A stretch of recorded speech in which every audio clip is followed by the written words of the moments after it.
Australia, the sixth largest country on Earth. An ancient, rugged, and unforgiving land with abundant animal life, both beautiful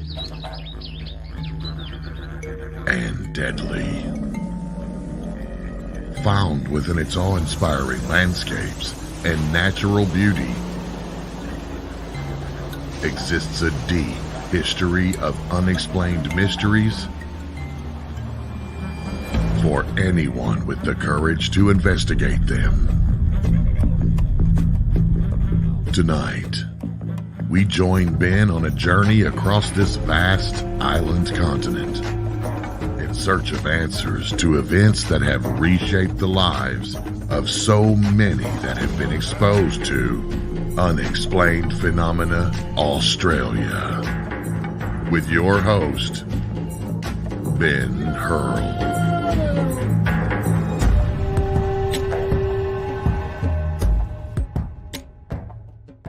G'day everyone, and welcome to another episode of Unexplained Phenomena Australia. Well, it certainly has been a rather big couple of weeks on this show, and I really hope you had a chance to check out last week's episode, the Ron Hyde exploring the lost tapes that we'd found after all those years.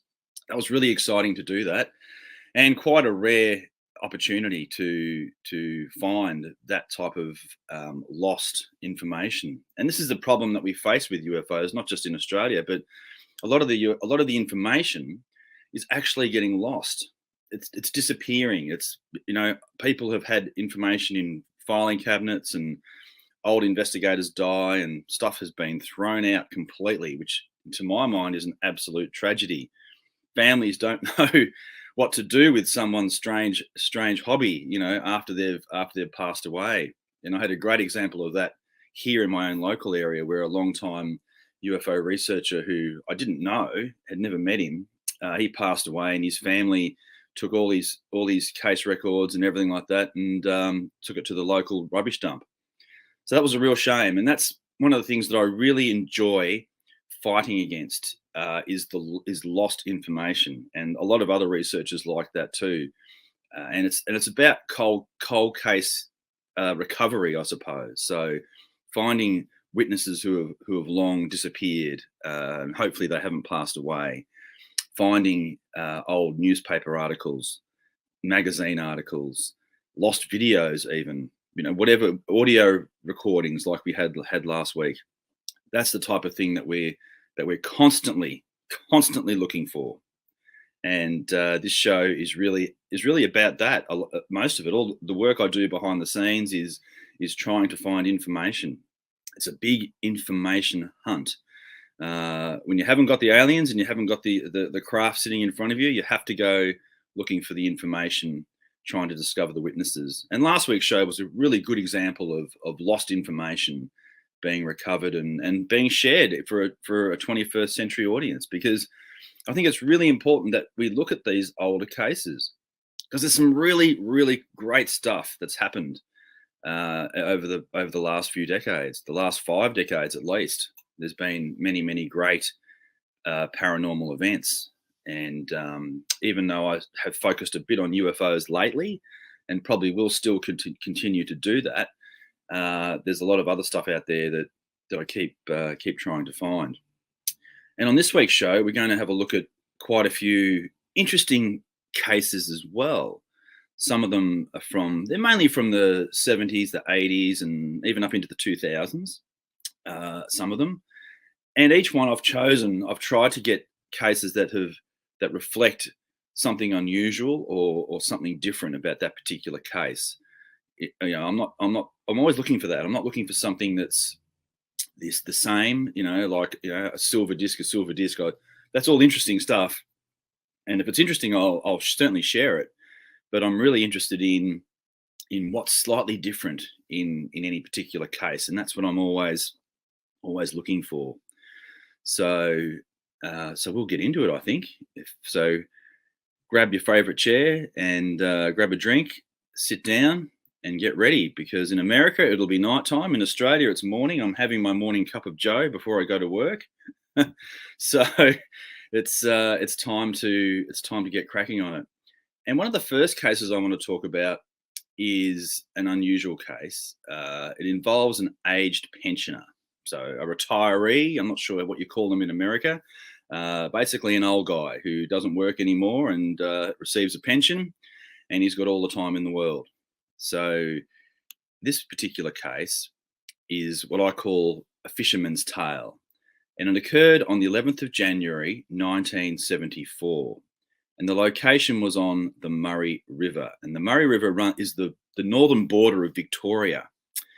And it occurred around 9:30 to 10:15. And the witness was a gentleman called Doody Miles Patrick. I love that first name. You'll never forget it, ever. Doody Miles Patrick. So he decided, and I'll show you where this happened. So it happened in a place called Echuca. So there's my famous Google map, and where the red dropper is, that's where Echuca is, and it's a fairly large river town, right on the river there. And what Doody would do he would drive over the bridge, and he would drive up the road, and this is just another map showing where he lived, because I like to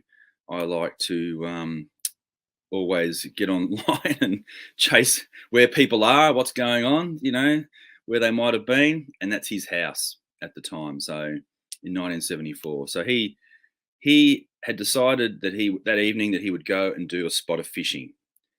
And so there was a spot down the road that he would drive to. And this is basically the route that he would have taken. So from his house, that blue line, you can see the river there about midway up. And he drove out to the 5-mile boat ramp. And that's the place where he had the sighting.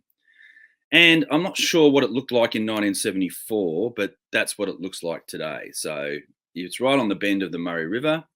There's a bit of a parking area there. That looks like there might be some barbecues as well. And just a general sort of a, reserve area where you can put your boat in the water and enjoy a spot of fishing. And that's what he did. So he got out of the car, set up, and started fishing. And this is quite an incredible encounter, really. It really is. So from what was a really ordinary event. So he starts fishing, and he notices from the south side of the river a light coming towards him. And it was coming from down here. So you can see midway through that picture there, Victoria and New South Wales. Well, the river snakes its way up and down. That basically, as I said earlier, makes the state border. So he was on that river there, and where that dropper is where he saw the object coming up towards that direction, coming towards him. So as he's fishing, he's noticing this light is approaching him, and he keeps on fishing.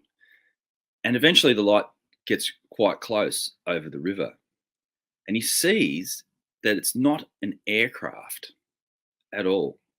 He sees that it's a strange craft that's sitting there in the sky. And he decides that he's a little bit perturbed, worried, scared, frightened. He's one of those things, or perhaps several of them, puzzled. And he decides that I'm going to leave. I'm going to give up fishing, pack everything up, put it back in the bags, scurry to the car, and get out of here. So he does. And he starts his drive, the 5-mile drive back to home. It's been a strange night, and I don't know whether he caught any fish. Maybe he did, maybe he didn't, but certainly the object was enough to get him scared and in the car and heading off, as you wouldn't blame him, an old man. So he heads back to town. And as he's heading back to town, he notices that he's being pursued, followed by this object. And it's actually following his car. And he drives along, and he comes past the cemetery through here where that road is and that roundabout is. He passes through there. And when he arrives at this intersection here, the object is suddenly over the top of his car. So it's been following him, and now it's over the back of his car. Great stuff. And he did a couple of illustrations. And what he noticed was when the object came over the top of his car and it leaned down towards him, which I've heard of other UFOs doing that in other great cases as well, where they lean over and this UFO tilts, and inside it he can see two figures standing there wearing uniforms. Uniforms. You have to be happy with uniforms. And this is his actual drawing of the underneath of the craft. So that's Duty Patrick's picture of what it looked like from underneath, what was hovering above him, that classic type of a shape. And the color is, he's drawn it as a bit of a brownish color. And this picture might be upside down, but he basically has drawn it with this. It's really a classic shape. And the two green representations represent the figures that were standing there looking at him. Now, they weren't upside down. It was the other way up. I've just loaded the picture up the wrong way. And you'll see that he had another crack at the illustration below it before he did the masterpiece, which is the top picture, where the green figures are standing looking at him. And he's also got this picture here where he shows another detailed picture. I think that's what he's saying the above looked like. So you've got the dome on the top, and then you've got these little ridges that run around the top of it, and this kind of a acornish shape as well, which is sort of interesting. And perhaps we all know of other cases, and this is another good picture that describes it as being men in green, brown in colour, and the perspex all glass. You've got to put it into the terms of the day, don't you? It's probably neither perspex nor glass, but that's what it looks like. And he's talking about the apparent size of it being 25 feet. So the object came and it leaned down over the top of him, and he was quite scared at this thing hovering above his car. And you just picture yourself, can't you? Age-old pensioner, perhaps with I think he did have injuries, a leg that didn't work properly. And you're driving in your car at night, and this object's above you, and you can see these two beings as the object leans over the top of you.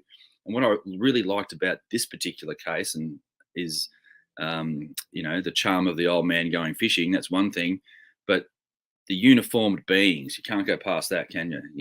So that's a really great feature of this particular case, and it's one that I've had from the old files that I've had for many, many years sitting here. But it's a case I've never heard of outside of the file that I have on the case. Apart from that, I've never read about it, never seen it on the internet, not in a documentary. It just doesn't exist. But it's a close encounter with an object and two visible beings. So it's a similar theme to last week's show in that we've had, a gentleman.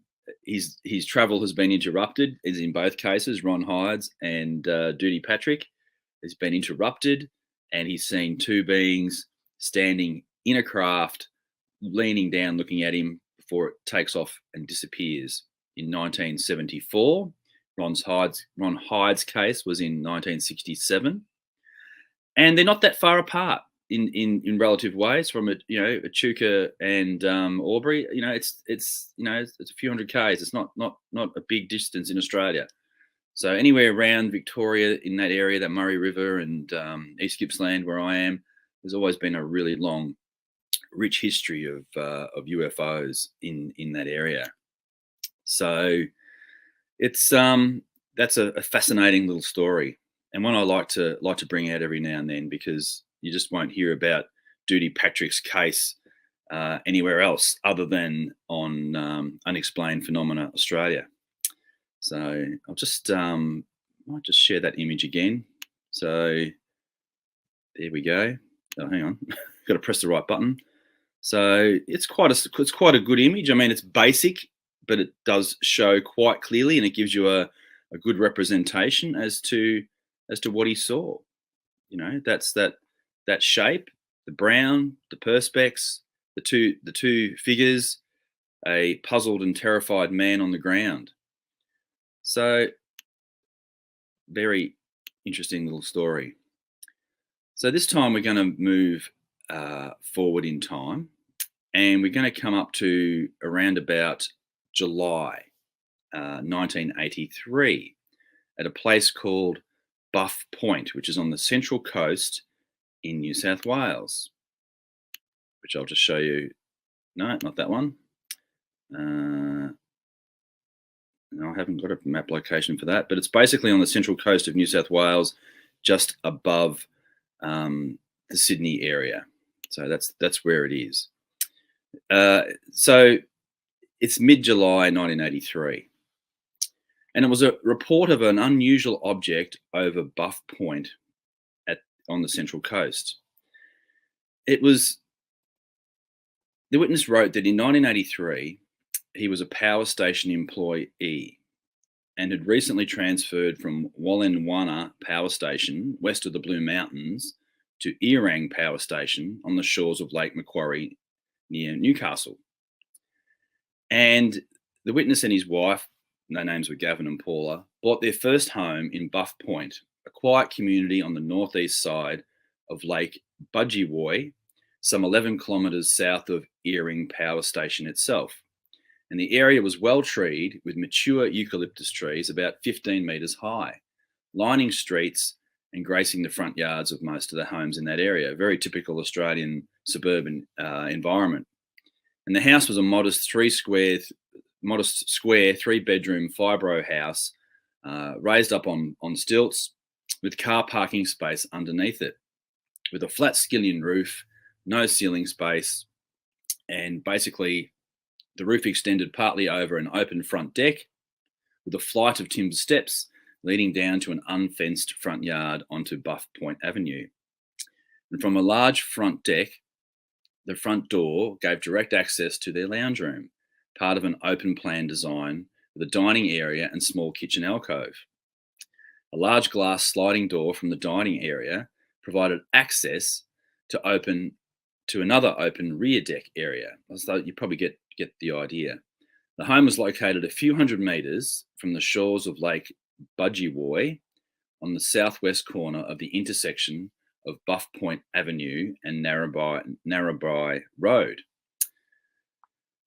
And in the decades since, this house has been demolished, and this section of the Central Coast on the edge of the vast Sydney Basin has large surface deposits of black semi-bituminous steaming coal, which are extensively mined to fuel local power stations. And although their area had been rehabilitated for residential use afterwards, ongoing ground subsidence had now seen it recast as an open space area. So back in 1983, the witness Gavin had kept his old utility truck, pickup truck if you like, under the house. And each day he drove to Eerie Power Station, and the journey was about 25 kilometres. And on their limited budget, the cost of petrol was always an issue. And after topping up the petrol tank one evening in mid-July, he noticed the next morning that most of the fuel was missing, and he barely had enough petrol to get to work, and he had very little money to buy more petrol, because they were basically little Aussie battlers, is an expression that we use here. And to make matters worse, that they'd also stolen his petrol cap as well. So we're not saying the aliens stole the petrol, but the petrol and the petrol cap was missing. And a week or so later, maybe around 8 or 9 p.m, Gavin and his wife were sitting in the lounge watching TV, and he noticed all of the dogs in the neighbourhood had started barking. Now, what does that tell you? It's not just a cat on the loose. Believing that the petrol thieves had returned, he told his wife he was going outside to catch them, and he stomped outside and down the front stairs to confront these pesky petrol thieves, or gas thieves, as you might call it in America. So there is a slight bend in Buff Point Avenue at that point. So he had to walk out into the middle and down the road a little to get a better view. And he expected to see a couple of blokes sneaking along the road with a petrol can, but the road was deserted. All the dogs in the neighbourhood were barking and going absolutely berserk. But moreover, to the middle of the suburbs, rather than up the road where he was standing. So all the dogs were barking, but they were mainly barking intensively a little bit further off. And he stared over to where the dogs were barking, but his view was blocked by a lot of tall trees, tall gum trees, eucalyptus trees. And he noticed a bright glow in that direction, bright glow. And it was a bit like the intensity of lamps used to light up sporting fields. So that's how he described it, like it was lights lighting up a football oval. And initially, that's what he thought it was, because there was a sports field in that direction, 400 metres southeast of their home. And the local football team often trained in the evenings and would jog past their house at dusk. So he thought it must have been the football club that they were training, and the lights were on, and that was what was upsetting the dogs. And he was about to turn around and head back inside, having solved this mystery, when it dawned on him that the sports field had no lighting at all. Ta-da! There's a shock moment for you. The sports field didn't have lighting. What's more, the glow had inexplicably moved. And he stood there wondering what the hell it could be. And he remembered that a few weeks prior, a police helicopter had flown low over the neighbourhood with a bright spotlight. And apparently they'd been chasing a criminal, as police will often do. And he had been at work that evening and missed everything. But his wife told him about it when he got home. So he stood there in the middle of the road, staring at this glow, expecting to see a police helicopter arrive any second. And what appeared was no police helicopter at all. He called it the thing. This thing silently floated over the trees and started to move down the road towards him. He said there was no sound at all, and it only just cleared the treetops. He yelled to his wife to come outside and see it. She came out and stood on the front deck and immediately started to yell at him to get back inside, come back inside. And there was a definite note of panic in her voice. But Gavin just stood there and yelled back at his wife, "That's not a plane, it's not a helicopter, it's making no noise. I think it's a UFO." And his wife continued to yell at him, "Come inside, you idiot." And she sounded really scared. But Gavin stayed put. He was determined to have a good look at this thing that was coming towards him. Then the interior lights of the Golding arc lights went out, and the object was now floating down the road below the treetops. So an average tree might be 30 metres tall, or a good sized tree. So it's relatively low in the sky. And it was probably less than about 30 metres away from him, which is not far. That's basically only a tree length, when his courage deserted him and the fear kicked in. So this fear reaction that people have, much like Ron Hyde's had when the figures took a step towards him and he belted back to his motorbike, that fear reaction kicked in. And he turned on his heels and he sprinted for home. He said he didn't remember climbing the stairs, but I do remember entering the lounge room. He looked straight at the TV and excitedly commented to his wife that whatever it was not interfering with the TV reception. Yet the dogs were still going berserk. So his wife was sitting in a chair in the corner of the lounge room, and she seemed a little dazed, but still told him off for being outside and yelling. And she also seemed a little bit drowsy to him. And he said, "I'm going out onto the back deck to see where that thing has gone." And she replied in the same drowsy voice, "Just stay inside. What do you want to go outside again for?" And this was totally inexplicable to him. Here he was having this huge adrenaline rush. And she was just sitting there almost asleep, wondering what all the fuss was about. And the strange object continued to float down the road towards him. It had 3 big arc-shaped windows, which were internally lit, a bit like the interior lights of a car. And the key here is not very bright. There were also 3 coloured lights across the front, below the arc of the windows. The 2 outer lamps were D-shaped, and he's not sure if the centre lamp was an oval or a D-shaped. And none of them were flashing, but all had a strangely dull quality to them. The colours left to right as he faced them were a green D-shaped lamp, a red oval or a D-shaped lamp, a blue D-shaped lamp. And I do have a picture to show you to make that a bit clearer. I just stood there and yelled back at his wife, "That's not a plane, it's not a helicopter, it's making no noise. It's got to be a UFO." His wife continued to yell at him to come inside, and she sounded really scared, but he stayed out there determined to have a good look at this thing. Then the interior lights went out. The object was now floating down the road between the treetops, heading towards him 30 meters away, and basically from there he saw that it had taken off. So really quite an interesting encounter. I love the family dynamic that's going on there as well about it.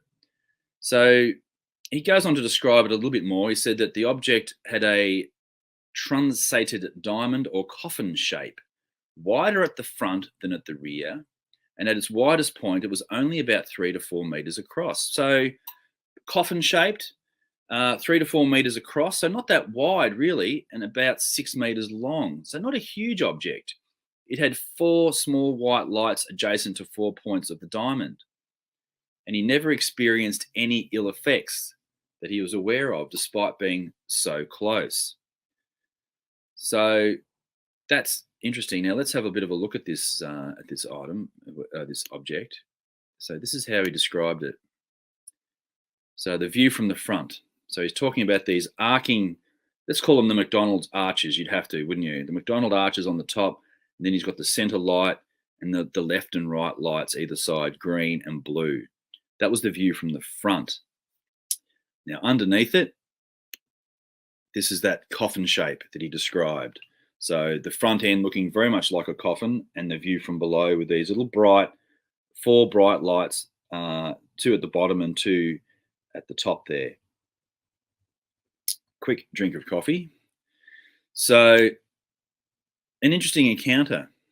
And I like the fact that it is just floating along through the air silently, and just really quite eerie, really. I think that's the takeaway from this encounter, that that this thing seemed to be quite eerie.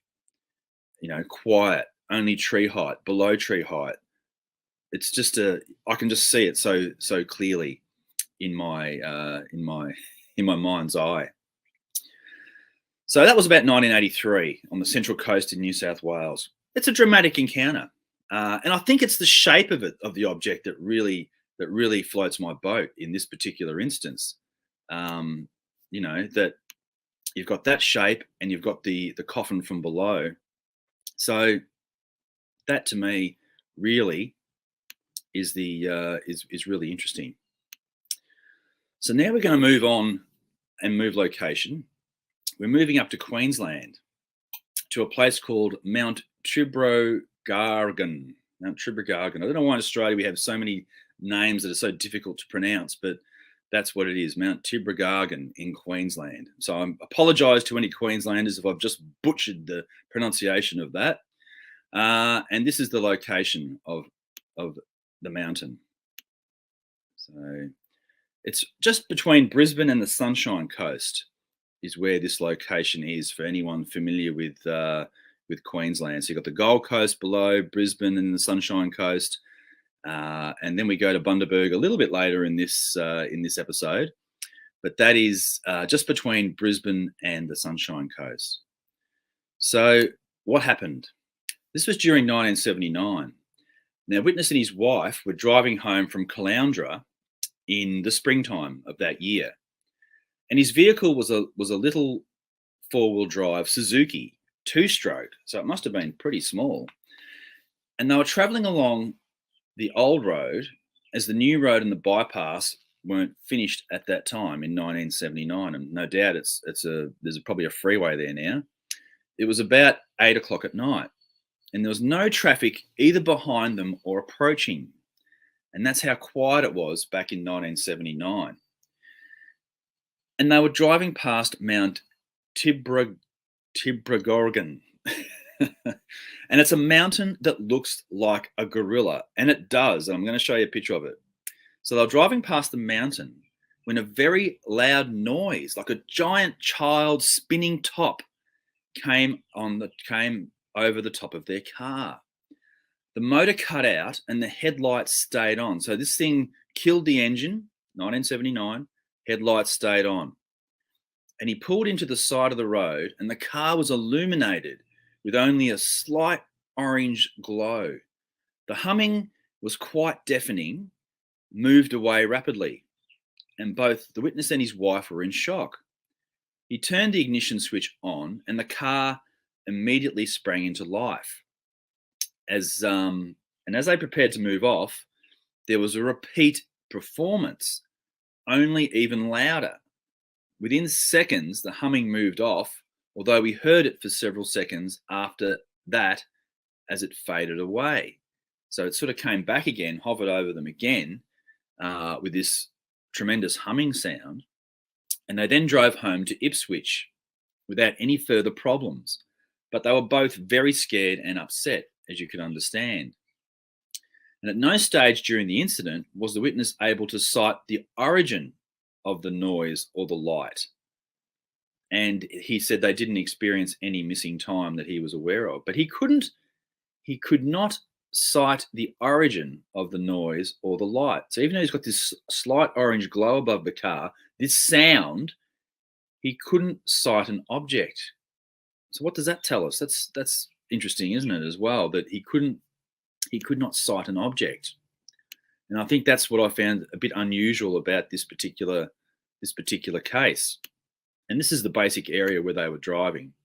So Caloundra, all the way through there, and the mountain is down towards the bottom of that picture there, basically where the little blue line terminates at the bottom end of the picture. And from Caloundra, I'm not 100% saying that was their route they took. That's the route that Google Maps gave me.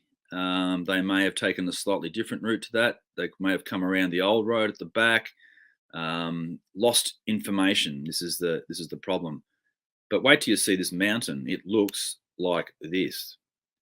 So you can see that gorilla shape that it's got there with the eyes hunkered down. Quite an unusual structure.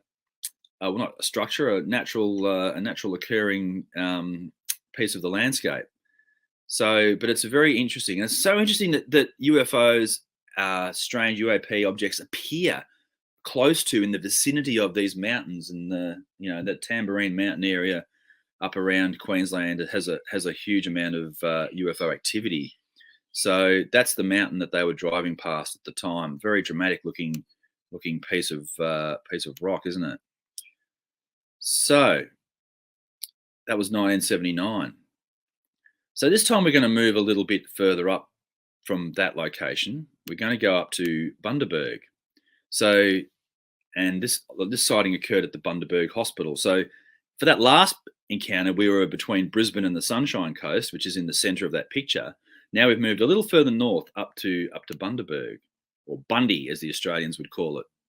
And this occurred during 1976 at the Bundaberg Base Hospital. And during the early hours one night, that just after midnight, the witness had taken her mother and nephew to the emergency department of the Bundaberg Base Hospital and sat in the car at the hospital waiting for them to return. And the witness recalled that it was definitely 1976 and during the winter time, which is not cold in Bundaberg, I can assure you. But to local Bundabergians, it probably was cold.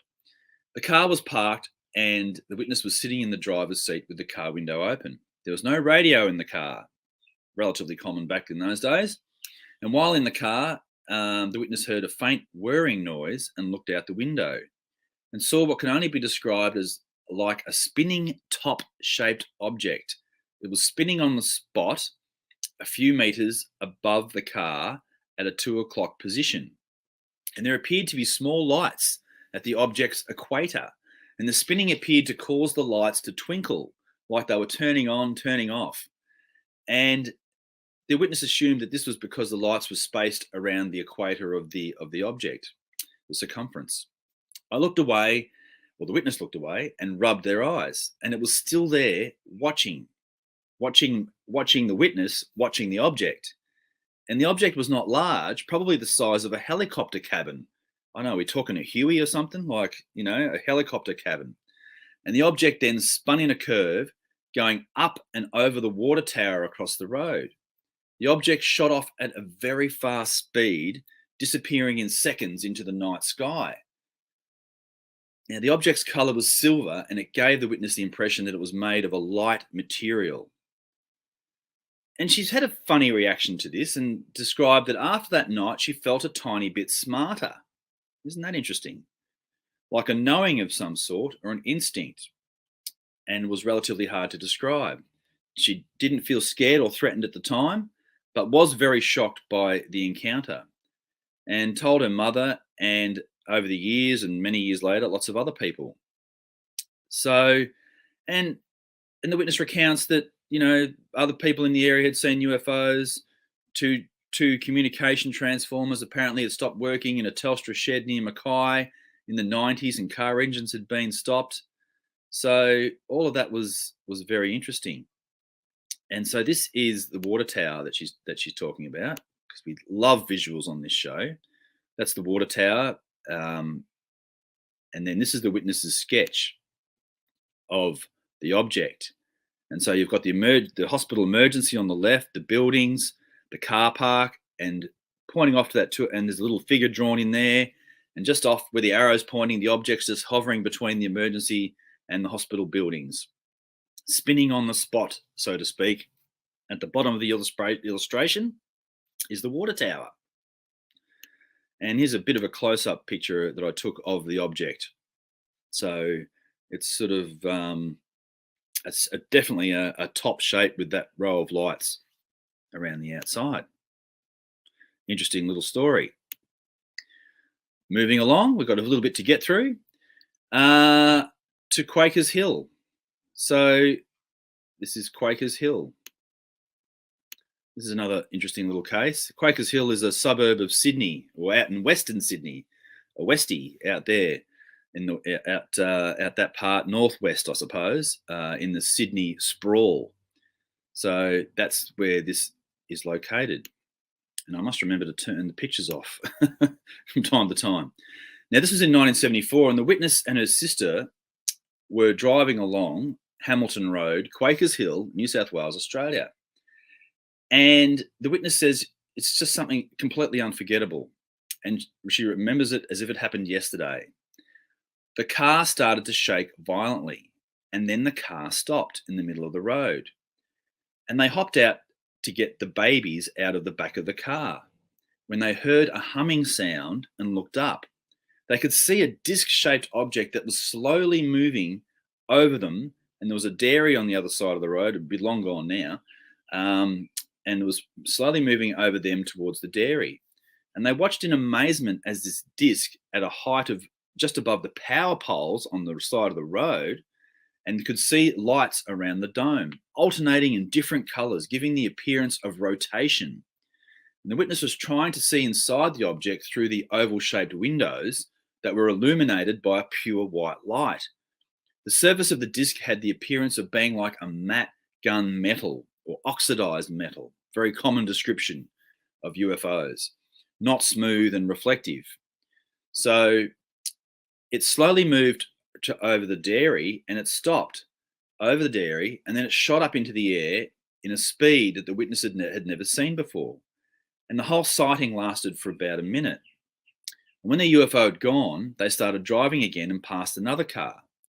And they later discovered that the person in the other car had also sent in their account of the sighting, after seeing their car stopped in the middle of the road and the UFO slowly going over the primary witness's car. So the following morning, she recalled drawing the UFO and showing it to her husband. And he showed her a photo in the paper of a farmer in Cowra or Nowra, she wasn't sure, who drew the exact same sketch of the UFO, which appeared nearly identical. And this report also mentioned that this car had malfunctioned due to the proximity of the UFO. When it moved away, his car started functioning again, just like in this encounter. Now, this is what they saw. So that is a classic sight, and it was quite a huge object passing over them at the height of the power poles. So window lights going around the base of the dome, flashing lights around the perimeter, and then under the dome. Very much a classic UFO shape. So now we're going to go out to Western New South Wales, which is Broken Hill. Broken Hill is a remote desert style place in New South Wales. So you can see on the map here, Sydney, Canberra, and right across where the red dropper is out in the red country, that's Broken Hill. Lots of people go there in their caravans. It's a very popular place if you're traveling out and about. And this was in the early 1970s, and it's referenced about 1971, maybe 1972. And the witness was a former seaman in the Navy, and he had worked with radar and was accustomed to helicopters and similar aircraft. And back then, the last thing that he expected to see was a UFO while driving near Broken Hill. He was driving a Volkswagen Combi van, and there was a bed in the back on which a hitchhiker lay sleeping when the event occurred. He'd picked up 2 hitchhikers near Kalgoorlie, Western Australia, for company, and he dropped one off at Port Pirie, which is in South Australia. And while driving at night, he saw a red light in the sky, and it looked like a star. Then suddenly the red-orange light was right over the van, about 15 metres above, not great height, half a tree if you like. The lights covered the entire van, and there was no sound coming from the object. The van's engine had stopped by itself when the light approached. This red light comes above the car, puts a glow over the entire area, and the car is stopped. No sound coming from the object. The van's engine had stopped completely. The witness sensed danger and was concerned for the hitchhiker, so he grabbed his 2 rifles and dragged the hitchhiker out of the van into the spinifex grass outside. The hitchhiker could not be woken, and this alarmed the witness. And he could not identify this light/object, being only able to view a dull red light above them. And in fear, he shot at the red light with one of the firearms, and then everything went blank. What was strange is that the two of them made breakfast the next morning and drove on as if nothing had happened. It was like the evening had finished with that gunshot. They did not speak about the incident again. And he dropped the hitchhiker off in Sydney, and that was the last time that he saw him. And he's completely mystified about the events of that evening and how everything went blank. He had no idea about how they got back to the van or why they did not speak about the incident again the next day. And here he is taking pot shots at a UFO with a rifle. And this was the area where it happened. So where that little town of it's probably not even a town, Olary, Olary, on that stretch of road between Olary and Broken Hill. If you look to the north, there's Silverton. That's where they shot Mad Max 2, or the Road Warrior movie was shot in Silverton, just north of Broken Hill. Very famous Australian movie. So it's right out there in that red country. Very interesting case. And the two takeaways from that one for me, the fact that you got a witness shooting at this object at close range, and then everything going blanking out after the shot. So very interesting. Now we're going up to the Warrumbungle Mountains in New South Wales in about 1997. And this is another great story too that I really like. It's basically 3 men were pig hunting with their dogs on a remote property west of the Warrumbungle Mountains. They saw a series of lights at night that were fuzzy around the edges, darting around in a zigzag fashion. The lights were orange and green, and they flew high and then low amongst the trees. One even bounced across the paddock or the field towards the men, and then blinked out halfway across the paddock, darting around. The 3 men were spooked by this, and another couple of red lights were seen chasing each other way across the paddock. The red lights were the size of truck tires, so that's relatively big, and they came as close as 50 metres away, which is also a close proximity. The 3 men were frightened and jumped into their car and took off, leaving the dogs behind. They then heard a buzzing noise in the car, and it seemed to stop the car moving. In fact, there was a pulsing feeling, I suppose. We love sound effects. And the car sort of jerked forward. As the pulsing happened, the witnesses felt themselves paralysed and unable to move or to talk. They were not sure if it was due to fear or something being of something being done to them. And this lasted about 30 seconds. And then the car suddenly sprung into life and they took off. It was as if a force field was trying to lift the car.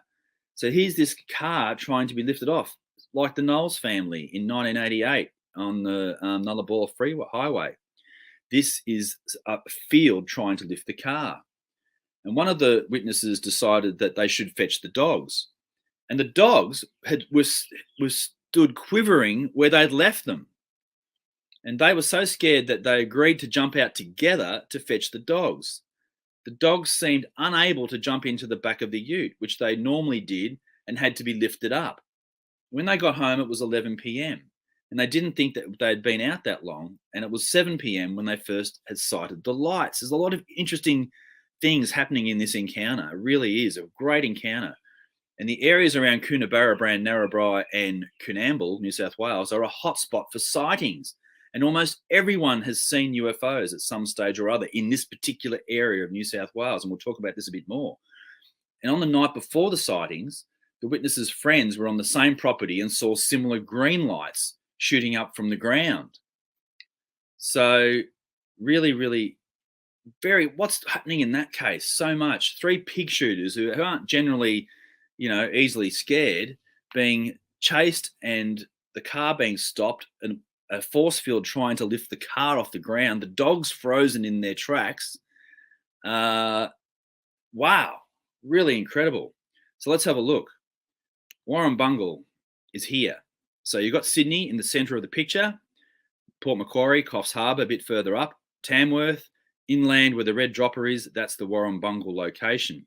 And again, you're looking at these type of peaks in the area. So similar to the to Gorilla Mountain, which is a lot easier to pronounce. And they're talking about this triangle here in this picture here. So you've got Narrabri at the top right-hand side of the corner. Come down to the bottom, you've got Coonabarabran at the bottom, and then over to the left-hand side where that aqua-coloured dropper is Coonamble. So in there is a hotspot area. But you'll also notice that it's the Pilliga State Park. It's a forested area, the Pilliga.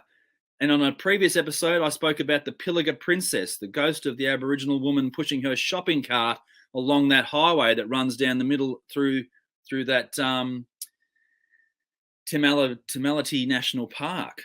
So that's where the Pilliga Princess is seen. So you've got pig hunters being terrified in this area. You've got ghosts on the road. This is a highly active area. So just that's a fascinating case with a lot going on and one that I really, really, really like. So now we're going to go to Kempsey.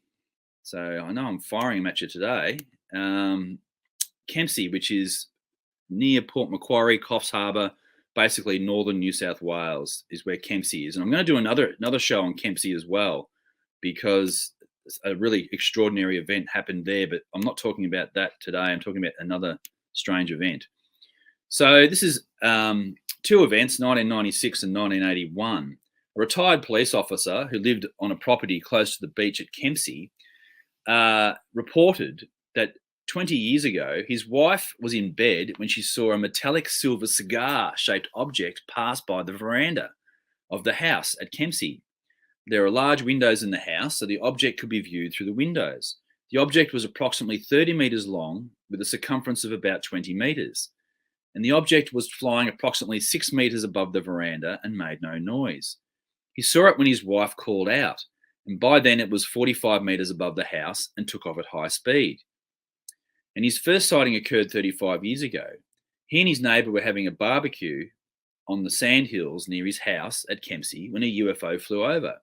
It was about 7 p.m. The circular UFO, with a row of lights surrounding its perimeter, flew over the barbecue and then over the house. And one of the neighbours screamed, it almost hit the roof. The UFO made no noise and was observed by 40 people, and it continued flying in a haphazard way at high speed between Crescent Head and Hat Head, disappearing from sight into a swampy area. Now, this is where it gets interesting.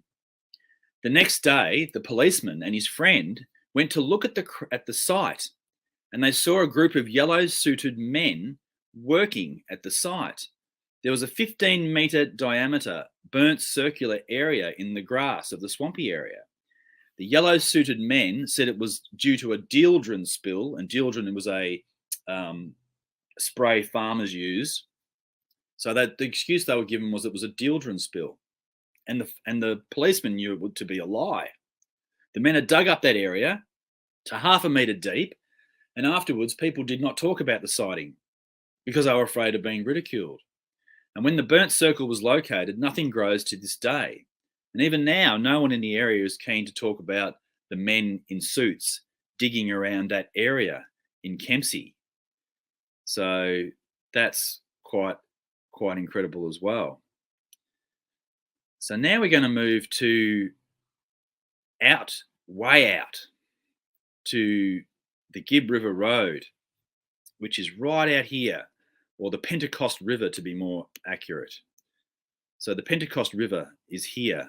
You got Kununurra, which is right over there in West Australia, and the dropper is that location. And you got Darwin up to the centre part of the picture there.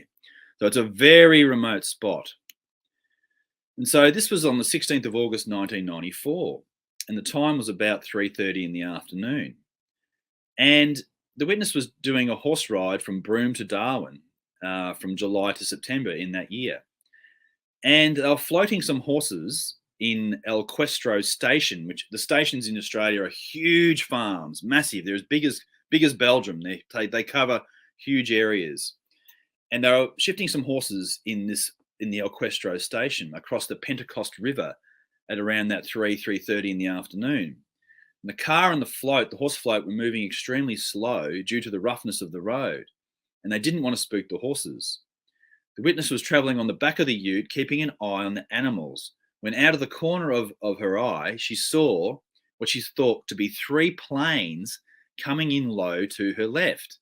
And she thought it was odd because they were travelling really close together. And as the witness had flown in planes before, knew how dangerous it could be unless you were properly trained to fly that way. And the reason that she thought they were planes was because of the red and green lights. And as a lot of the very rich people who stayed at the station, she thought it might have been a private airfield that they were going to land on. And although the objects came in quite low, they just stopped and hovered about 200 yards to the witness's left. And they were a typical saucer shape, with first red and then green lights travelling horizontally around the middle of the saucer. They were still there at 10:30 that night, still there. So from 3:30 in the afternoon to 10:30 that night, the 3 objects were still there. And at one stage, she felt she could almost touch them. So they must have come down pretty close. They were completely silent and did nothing at all until they left that night. So there was no unusual movement except them coming in fast and low and then stopping dead almost on top of them. They made no sound, these objects. So she said that unfortunately she'd left her camera in her bag in another car at the station and didn't have an opportunity to take a photo of it. But we'll just have a few more quick look at these pictures here. So this is the area. So there's the station, El Questro Station. You can see just how remote that area is. And I was able to roughly pinpoint where the Gibb River Road intersected with that river. And it was sort of in a location, if that's not the exact location, that's pretty close to it. And this is that area as well. So this is what the witness drew. This is probably more accurate as to how they were spaced, is written at the top. Silver metallic on the top, no noise, all the same size, coming in like that, very close to each other, hovering in the area for an extremely long period of time. And I think that's the takeaway for me for this particular case, is that you've got these 3 objects that are traveling in a formation together, silently, come out over the area where they've got the float and the horse and the truck, and then just sitting in the sky for hours. So that's a very interesting case as well. So I've just run out of time to do my Tasmanian one, but we can always do that at another time. So thank you once again for joining me as we've explored the strange and unique and unusual UFO encounters that have been occurring here in Australia for such a long time. And each week it's really quite easy to find something that's new, something that you haven't heard before, something that's different. So I look forward to seeing you again next week. Be sure to tune in, and I'll have some more amazing encounters for you. Have a great night.